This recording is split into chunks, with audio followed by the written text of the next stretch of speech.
Sarah Martinez wiped the sweat from her forehead as she finished her morning run around the military base. The sun was just beginning to rise over the mountains that surrounded the Special Forces training facility. She had been at this place for 8 months now, pushing herself harder than she ever thought possible.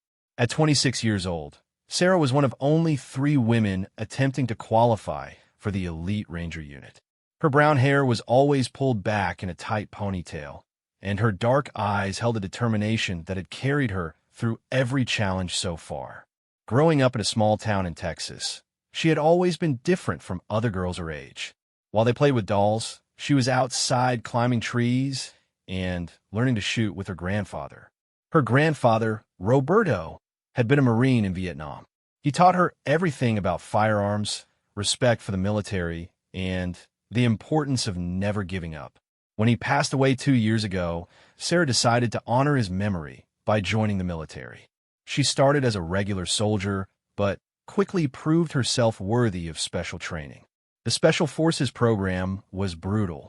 Every day brought new physical challenges, mental tests, and tactical exercises. Sarah had watched dozens of men drop out of the program, unable to handle the pressure. But she remained determined to prove that she belonged among the best soldiers in the country. Commander James Richardson was in charge of the training program. He was a tall, stern man with gray hair and cold blue eyes. From the first day Sarah arrived, it was clear that he did not approve of women in Special Forces. He never said it directly, but his actions spoke louder than words. During training exercises, Richardson would give Sarah impossible tasks. While other recruits carried 50-pound packs during long marches, Sarah was given 70 pounds. When others had to complete obstacle courses in 15 minutes, Sarah was given 12. She never complained and somehow always managed to meet his unrealistic expectations. The other recruits had mixed feelings about Sarah. Some respected her determination and skill. Others, influenced by Richardson's obvious bias, thought she was getting special treatment or that she didn't belong there. Marcus Thompson, a recruit from Alabama, was particularly hostile. He made comments about women being too weak for combat and often tried to sabotage Sarah's performance during team exercises. Despite the challenges, Sarah excelled in many areas. Her marksmanship scores were consistently among the highest in the group. During hand-to-hand combat training, she used her speed and intelligence to defeat opponents who were much larger and stronger. Her tactical thinking was sharp, and she often came up with creative solutions to complex problems. One particularly difficult week involved a simulated rescue mission in the mountains. The recruits were divided into teams and given a scenario where they had to infiltrate an enemy camp and rescue hostages. Sarah's team included Marcus and 2 other recruits, David Shunn and Robert Williams. David was supportive of Sarah, while Robert remained neutral. Marcus immediately tried to take control of the team, dismissing Sarah's input. However, Sarah had studied the terrain carefully and noticed something the others had missed. There was a hidden path that would allow them to approach the camp from an unexpected direction. "We should go around the east side," Sarah suggested during their planning session. "There's less cover for the guards, and we can get closer without being detected." Marcus laughed mockingly. "What would you know about tactics? Stick to what you're good at, whatever that is." David looked at the map Sarah was pointing to. "Actually, she's right. Look at these elevation markers. The east approach gives us the high ground." Despite Marcus's protests, the team decided to follow Sarah's plan. The mission was a complete success. They managed to reach the hostage location without triggering any alarms and completed the exercise faster than any other team. Even Robert admitted that Sarah's strategy had been brilliant. However, Commander Richardson was not pleased with the results. During the debriefing, he criticized minor details of their approach and questioned whether Sarah had really contributed to the success. Marcus was quick to support the commander's doubts, claiming that he had actually come up with a winning strategy. As the weeks passed, the training became even more intense. The recruits faced sleep deprivation, extreme weather conditions, and psychological pressure designed to break their will. Many more soldiers dropped out, unable to handle the stress. Sarah remained focused on her goal, drawing strength from memories of her grandfather and her desire to serve her country. The final phase of training involved individual assessments in various skills. Each recruit had to demonstrate proficiency in combat, survival, intelligence gathering, and marksmanship. Sarah performed exceptionally well in all areas, but Richardson seemed determined to find fault with everything she did. During her survival test, Sarah was dropped alone in the wilderness with minimal equipment. She had to find food, water, and shelter while avoiding simulated enemy patrols for 3 days. She not only survived, but also gathered valuable intelligence about the patrol patterns and delivered a detailed report upon her return. Richardson's response was dismissive. "Adequate," he wrote in his evaluation, despite the fact that Sarah's performance had been superior to most of the male recruits who had received much higher ratings. The marksmanship test was Sarah's strongest area. She had been shooting since she was 8 years old and had won numerous competitions as a teenager. The test required recruits to hit targets at various distances with different weapons under challenging conditions. Sarah's performance was flawless.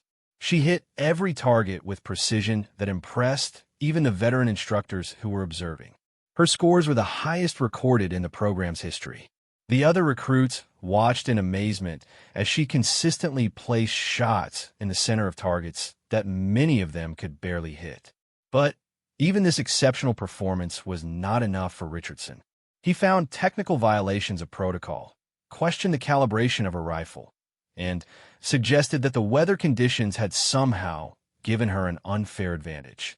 His evaluation of her marksmanship was rated as merely satisfactory, a rating that anyone watching her performance would have considered absurd. The final day of training arrived. The remaining recruits gathered in the main hall to receive their final evaluations and learn who would be selected for the Special Forces unit. There were only 12 recruits left from the original 46 who had started the program. Sarah sat quietly, knowing that her performance had been excellent in every area. She had outscored most of the other recruits and had shown leadership, intelligence, and determination throughout the program. Despite Richardson's obvious bias, she believed that her results spoke for themselves. Commander Richardson stood at the front of the room with a folder containing the final evaluations. His expression was as stern as always, showing no emotion as he prepared to announce the results. The tension in the room was overwhelming as each recruit waited to learn their fate. The following recruits have successfully completed the Special Forces training program, Richardson announced in his cold, official voice. He began reading names from his list. One by one, recruits stood up with relief and pride as they heard their names called. David Chin's name was called, and he smiled with satisfaction. Robert Williams was also selected.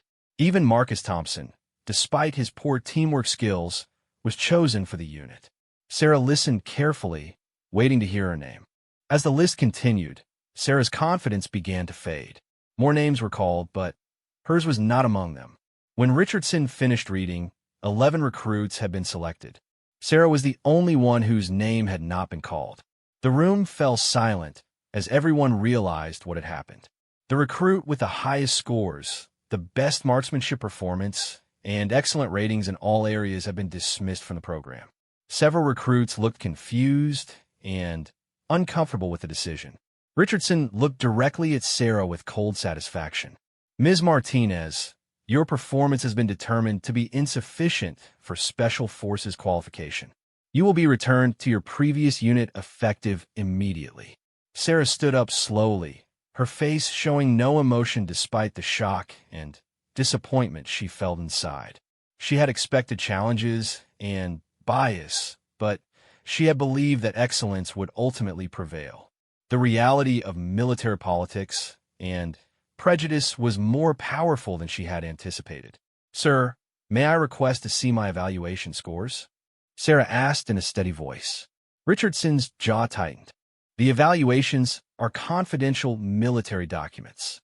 Your dismissal is final and not subject to appeal."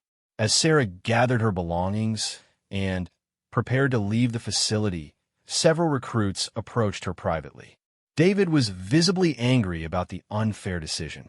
Even Robert admitted that Sarah deserved to be in the unit more than several of the recruits who had been selected.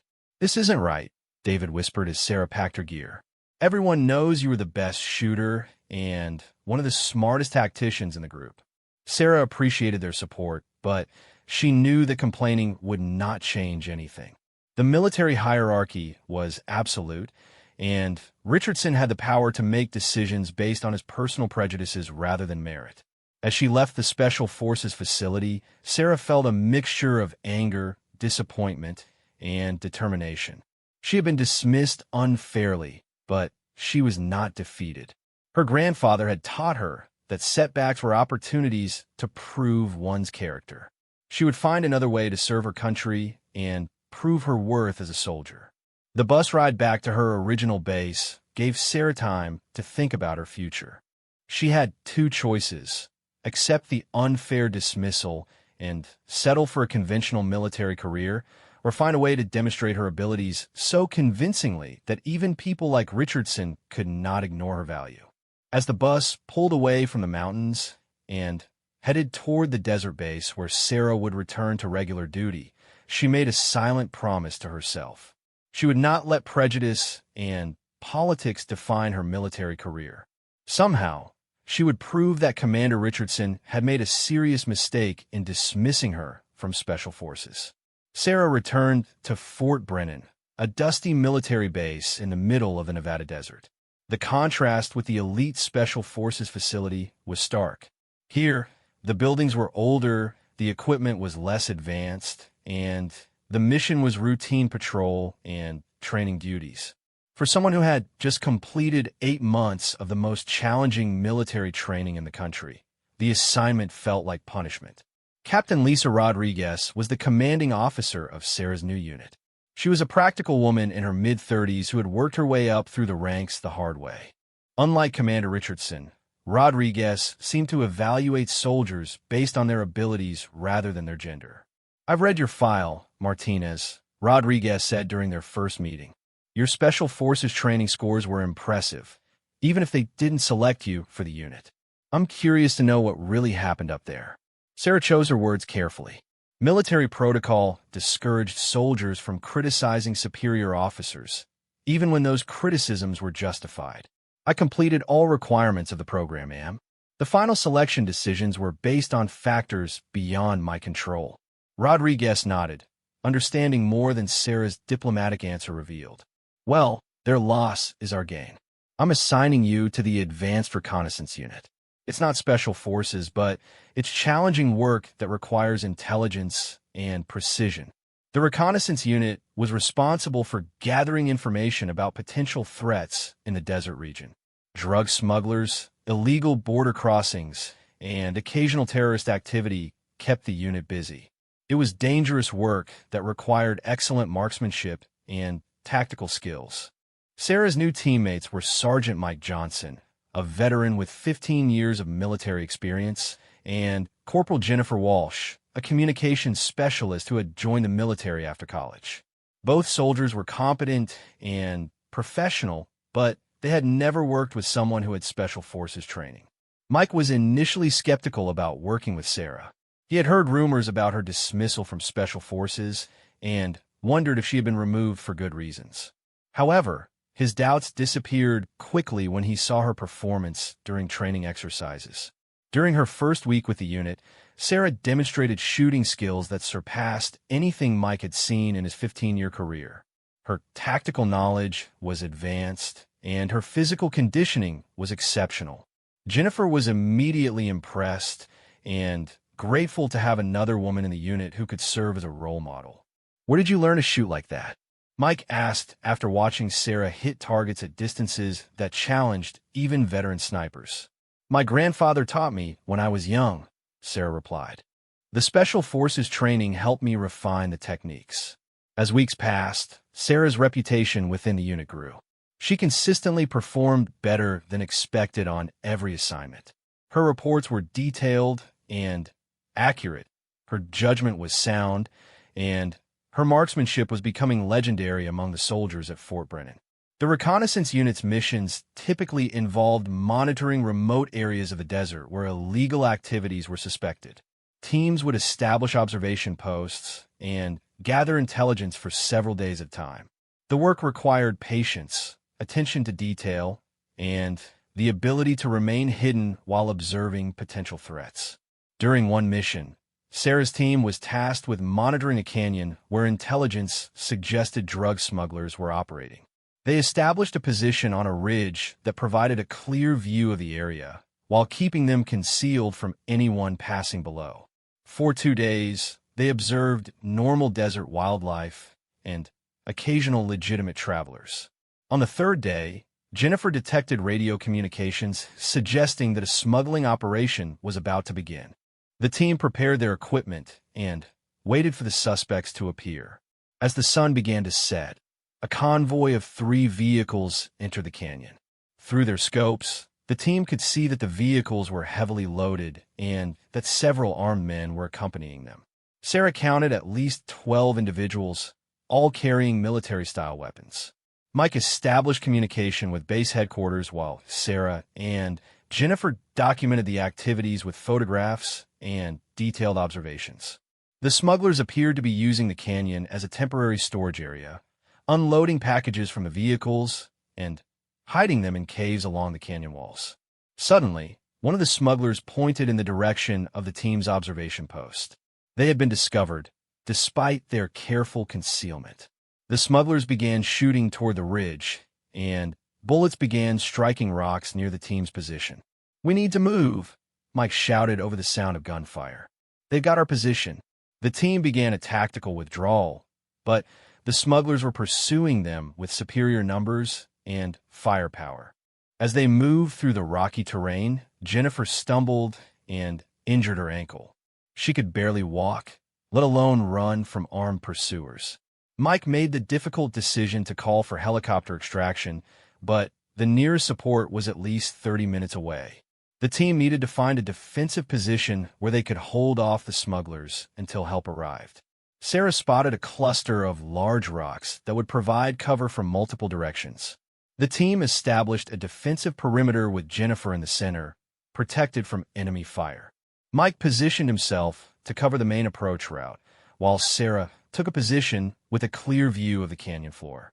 The smugglers advanced carefully, using the terrain to mask their movement. Sarah counted 9 individuals moving toward their position from different directions. The situation was critical because the team was outnumbered 3-1 and had limited ammunition. "I can see 4 of them approaching from the east," Sarah reported through a radio. 3 more are coming up the main trail from the south. Mike engaged the southern group with his rifle, forcing them to take cover behind rocks. However, this left the eastern approach largely undefended except for Sarah's position. The eastern group was led by a man with a scoped rifle who appeared to be an experienced marksman. Sarah watched through her scope as the enemy sniper found a position with a clear shot toward Mike's location. She realized that her teammate was in immediate danger and that she might be the only person who could neutralize the threat. The distance to the enemy sniper was over 600 yards, an extremely difficult shot even under ideal conditions. The wind was gusting, the light was fading, and Sarah was shooting from an awkward position behind rocks. However, her grandfather's training and months of Special Forces marksmanship practice had prepared her for exactly this type of challenge. Sarah controlled her breathing and waited for a moment when the wind died down. Through her scope, she could see the enemy sniper adjusting his aim toward Mike's position. She had perhaps 2 seconds before the man would fire. Time seemed to slow down as Sarah made the minute adjustments needed for the long-range shot. She calculated the wind speed, the distance, and the angle of her position. Her finger squeezed the trigger smoothly, just as her grandfather had taught her 20 years earlier. The shot was perfect. The enemy sniper dropped immediately, his rifle clattering down the rocky slope. The other smugglers were shocked by the sudden loss of their best marksman and began to retreat toward their vehicles. Sarah quickly shifted her aim to cover the remaining threats. 2 more shots eliminated smugglers who were trying to flank Mike's position. Her accuracy was so precise that the surviving smugglers abandoned their attack and fled toward the canyon exit. Within minutes, the sound of helicopter rotors filled the air as military support arrived. The smugglers' vehicles were speeding away, but the immediate threat to Sarah's team had been eliminated. Jennifer was evacuated for medical treatment of her ankle injury, while Sarah and Mike provided detailed reports about the encounter. The debriefing revealed the significance of what had happened. The smuggling operation had been larger and more sophisticated than intelligence had suggested. The group was well-armed and organized, presenting a serious security threat to the border region. Most importantly, Sarah's marksmanship had prevented what could have been a disaster for the reconnaissance team. Her 3 confirmed eliminations had turned a losing battle into a tactical victory. The longest shot, at over 600 yards under difficult conditions, was recognized as exceptional even by veteran military marksmen. Captain Rodriguez was impressed by Sarah's performance and recommended her for commendation. Word of the canyon engagement spread throughout Fort Brennan, and Sarah's reputation as an exceptional soldier grew even stronger. However, the most significant result of the mission was not the military recognition. During the debriefing, intelligence officers revealed that the smuggling operation had connections to a larger terrorist network that was planning activities in multiple states. Sarah's actions had disrupted a significant threat to national security. Within a week of the canyon engagement, Sarah received new orders. She was being transferred to a classified assignment that would require her unique skills as a marksman and her special forces training. The assignment came directly from Pentagon officials who had reviewed her performance records and the recent mission reports. As Sarah prepared to leave Fort Brennan, her teammates expressed their respect and gratitude for her service. Mike admitted that he had never worked with a better soldier, regardless of gender. Jennifer thanks Sarah for being an inspiration and a role model for women in the military. Captain Rodriguez's farewell was particularly meaningful. Martinez, I don't know what really happened during your Special Forces evaluation, but I know talent when I see it. This new assignment is your chance to prove that someone made a serious mistake in not selecting you for the elite unit. Sarah packed her belongings with a sense of anticipation rather than disappointment. The canyon engagement had demonstrated her abilities under real combat conditions. Her rifle had revealed scores that could not be dismissed or minimized by prejudiced evaluators. As she boarded the transport plane for her new assignment, Sarah thought about her grandfather and the lessons he had taught her about perseverance and honor. She had faced unfair dismissal from Special Forces, but she had not given up on her dreams of serving her country at the highest level. The plane lifted off from the desert base and headed toward an unknown destination. Sarah did not know what challenges awaited her, but she was confident that her skills and determination would prove equal to whatever mission lay ahead. The transport plane landed at a military base that did not appear on any public maps. Sarah was escorted by silent guards through underground corridors to a briefing room where 3 high-ranking officials waited for her. The atmosphere was serious and secretive, unlike anything she had experienced during her military career. Colonel James Morrison was the senior officer present. He was a distinguished man with silver hair and intense green eyes who carried himself with the authority of someone accustomed to making life and death decisions. Beside him sat Major Patricia Williams, an intelligence officer with a reputation for analytical brilliance, and Dr. Richard Chun, a civilian contractor whose role was not immediately clear. Sergeant Martinez, Colonel Morrison began, "You have been selected for a classified operation based on your exceptional marksmanship skills and your proven performance under combat conditions. What we are about to discuss is classified at the highest levels of national security." Sarah listened carefully as the officials explained the mission. A terrorist cell was planning an attack on American soil that could result in thousands of casualties. Intelligence agencies had identified the key individuals involved, but conventional military operations were not possible due to political and logistical constraints. The mission required a precision marksman who could operate independently in urban environments and neutralize specific targets without collateral damage. Sarah's Special Forces training, combined with her demonstrated accuracy under extreme conditions, made her an ideal candidate for the assignment. The operation will be dangerous and legally complex, Major Williams explained. You will be operating under special authorization that exists only for the most critical national security situations. Your actions will be completely classified, and your service record will show only routine training assignments during this period. Dr. Chun provided technical details about the specialized equipment Sarah would use. Her rifle would be a custom-built precision instrument equipped with the most advanced targeting systems available to the military. Every aspect of the weapon was designed to maximize accuracy and minimize the chance of detection. Sarah accepted the assignment without hesitation. The opportunity to serve her country in such a critical capacity was exactly what she had hoped for when she first joined the military. The fact that her gender and past dismissal from Special Forces were irrelevant to these officials was particularly satisfying. The training for the classified operation took place at a facility that officially did not exist. Sarah spent weeks learning urban combat techniques, advanced marksmanship methods, and intelligence gathering skills. Her instructors were veterans of the most elite military units in the world, and they treated her with the respect that her abilities deserved. During this training period, Sarah learned that her dismissal from Special Forces had actually been noticed by high-level military officials. Colonel Morrison revealed that a quiet investigation had been conducted into Commander Richardson's evaluation practices, and significant irregularities had been discovered.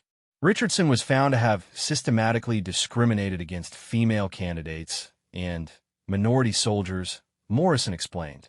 His evaluations were inconsistent with objective performance data, and several highly qualified soldiers were inappropriately dismissed from the program. The investigation had resulted in Richardson's removal from the Special Forces Training Command and a review of all his previous evaluations. Several soldiers, including Sarah, had been identified as having been unfairly dismissed due to his prejudices rather than their performance. However, Sarah's current assignment was far more important than correcting past injustices. The terrorist threat was imminent, and American lives depended on the success of the operation.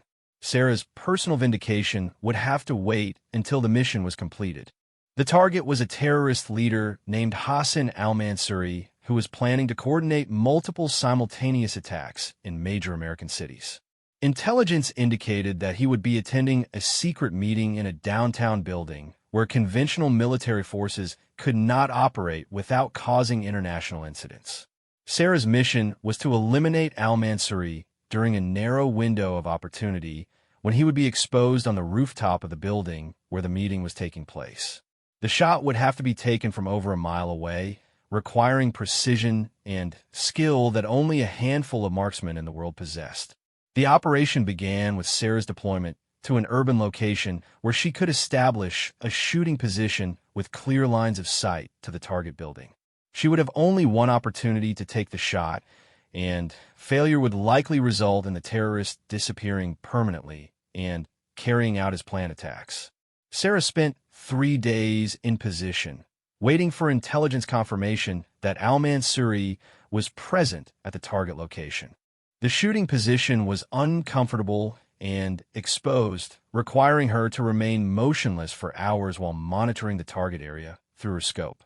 On the 3rd day, Major Williams confirmed through encrypted communications that al-Mansuri had arrived at the building and that the meeting was about to begin. Sarah prepared her rifle and calculated the variables that would affect her shot: wind speed, temperature, humidity, and the slight movement of the building due to air conditioning systems. The distance to the target was 1,847 yards, nearly impossible under normal circumstances. However, Sarah's rifle had been specifically calibrated for this shot, and weather conditions were optimal. She had practiced similar shots dozens of times during her training, but this would be the first time when failure meant the loss of innocent lives. Through her scope, Sarah could see movement on the rooftop of the target building. Intelligence officers were providing real-time updates about the individuals present, but she would need visual confirmation of al-Mansuri before taking the shot. At 3:47 p.m., a man matching al-Mansuri's description stepped onto the rooftop. Sarah studied his features carefully through the powerful scope, comparing them with the photographs she had memorized during training. The identification was positive. This was the terrorist leader responsible for planning multiple attacks against American civilians. Sarah controlled her breathing and began the final preparation for the shot. She had trained for this moment for months, but the weight of responsibility was enormous. The success of the mission and potentially the lives of thousands of innocent people depended on her accuracy in the next few seconds. The shot had to be perfect on the first attempt. A miss would alert al-Mansuri to the threat and cause him to disappear permanently. There would be no second chance, and the planned terrorist attacks would proceed as scheduled. Sarah made the final adjustments to her scope and positioned her rifle with the precision her grandfather had taught her 2 decades earlier. The fundamentals were the same, whether she was shooting at paper targets on his ranch or eliminating terrorist leaders in urban environments. Steady breathing, smooth trigger control, and absolute concentration. Time seemed suspended as Sarah waited for the perfect moment. Wind conditions were stable, the target was clearly visible, and all external factors were optimal. Her finger applied steady pressure to the trigger as she made the minute adjustments necessary for the extremely long-range shot. The rifle fired with a sharp crack that echoed off the surrounding buildings. Sarah maintained her scope picture to observe the results of the shot, just as she had been trained to do. Through the powerful lens, she could see al-Mansuri collapse immediately, struck by the precisely placed bullet.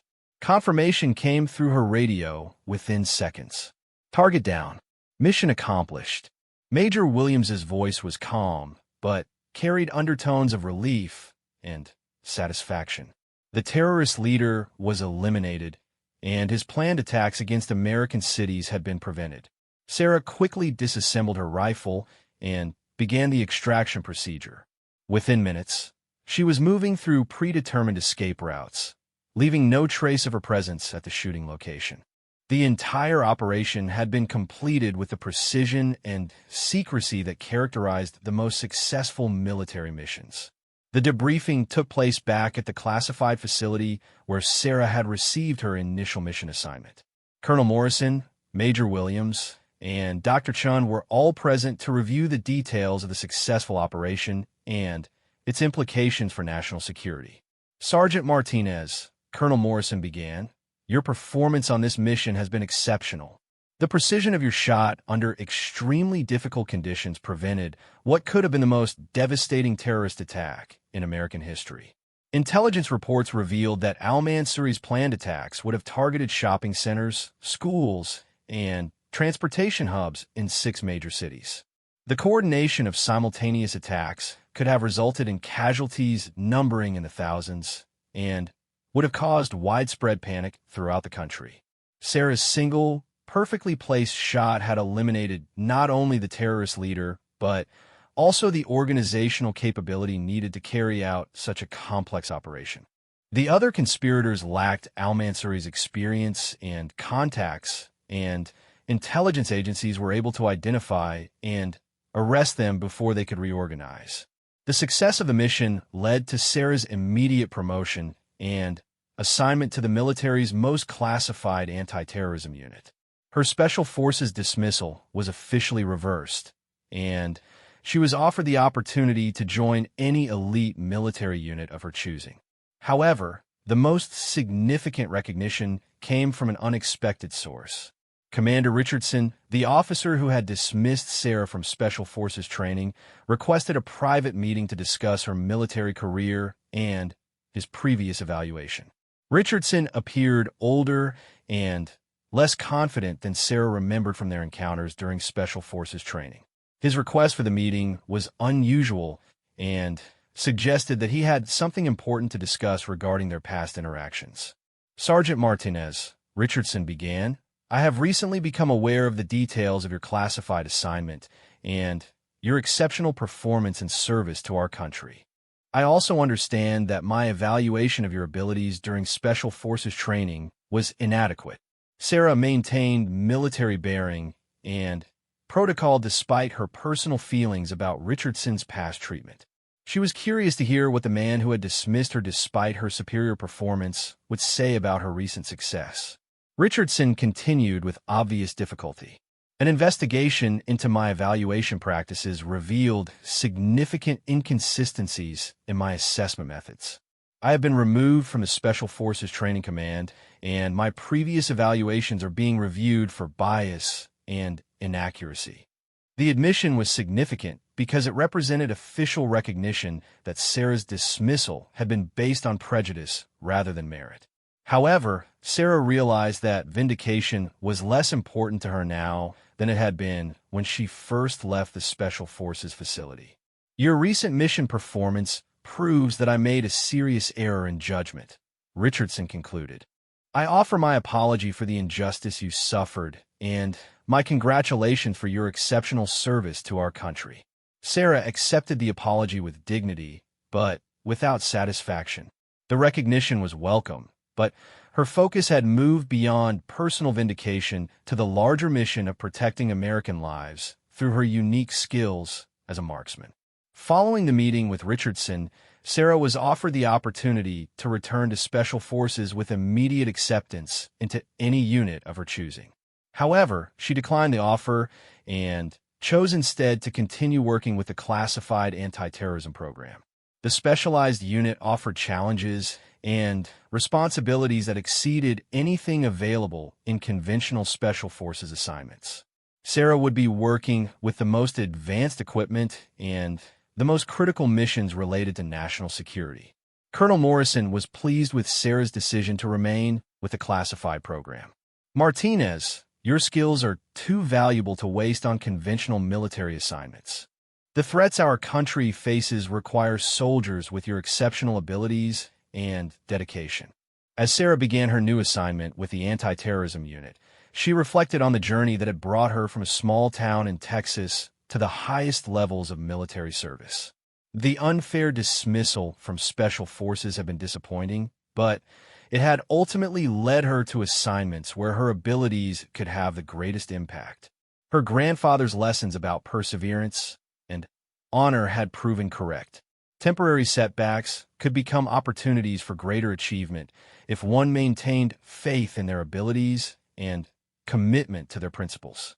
Sarah's rifle had revealed scores that could not be dismissed by prejudiced evaluators or ignored by military officials responsible for national security. Her marksmanship skills, combined with her intelligence and determination, had earned her a place among the most elite soldiers serving the country.